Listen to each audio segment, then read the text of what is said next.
Men o'zbekman. Biz bugun yangi avlodni tarbiyalashimiz kerak. Ular nafaqat zamonaviy, balki yuksak ma'naviyatli, vatanparvar inson bo'lib yetishishlari kerak. Buning uchun esa avvalo kitob o'qish kerak. O'zbekman. Kitobxon. Bu kitoblarni o'qishga va ulardan bahramand bo'lishga qiziqqan odamlardir.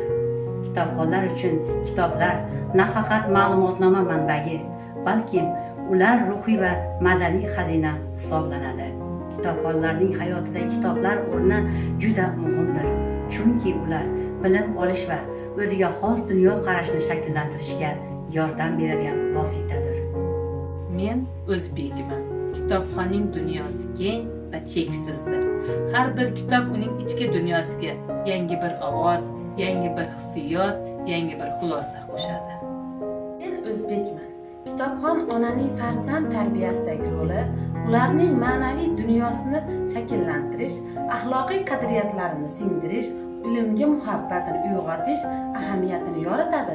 Onaning kitob o'qishi farzandlar uchun eng yaxshi namunadir. Men o'zbekman. Yoshlarning kitob o'qishi, ularning ma'naviy olamini boyitishi, axloqiy qadriyatlarini shakllantirishi, insoniy fazilatlarini rivojlantirishi, dunyoqarashini kuchaytirish haqidadir. Kitobxonlik yoshlarni ma'rifatli, madaniyatli, komil inson bo'lishiga xizmat qiladi.